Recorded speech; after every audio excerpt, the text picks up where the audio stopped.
पंतप्रधान पोषण शक्ती निर्माण योजनेअंतर्गत शालेय पोषण आहार वाशिम जिल्ह्यात सन 2018 ते 2025 या कालावधीत मोठ्या प्रमाणात गैरव्यवहार झाल्याचा संशय व्यक्त केला जात आहे।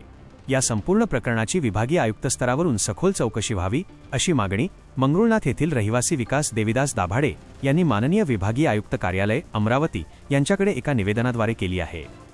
प्राप्त माहितीनुसार वाशिम जिल्ह्यातील शासकीय व अनुदानित शाळांमध्ये वाटप करण्यात आलेल्या तांदूळ आणि पोषण आहाराच्या रेकॉर्डची तपासणी करण्यासाठी तत्कालीन मुख्य कार्यकारी अधिकारी वाघमारे यांच्या आदेशाने एक चौकशी समिती गठीत करण्यात आली होती। जिल्हा परिषदेच्या मुख्य लेखा व वित्त अधिकाऱ्यांच्या अध्यक्षतेखालील या समितीने सन 2020 ते 2021 आणि 2022 ते 2024 या 4 वर्षांच्या कालावधीतील शाळांचे संपूर्ण रेकॉर्ड तपासून पाहिल्याचे एका अपील आदेशपत्रावरून समोर आले आहे। सदर घोटाळ्याची चौकशी जिल्हा परिषदेमध्ये जवळपास 15 ते 20 दिवस सातत्याने सुरू होती। या चौकशी दरम्यान पुरवठादार असणाऱ्या जगदंबा एंटरप्राइजेस बीड यांच्या दिवाणजींनी जिल्ह्यातील विविध शाळांच्या मुख्याध्यापकांचे खोटे सही शिक्के वापरल्याची धक्कादायक बाब समोर आली असून याविषयी जिल्हा परिषद वर्तुळात मोठी चर्चा रंगली आहे। तक्रारदार विकास दाभाडे यांनी दावा केला आहे की त्यांच्याकडे गेल्या 2 ते 3 वर्षांपासूनचे मुख्याध्यापकांचे बनावट शिक्के आणि शालेय पोषण आहाराच्या संशयास्पद पावत्या पुरावा म्हणून उपलब्ध आहेत।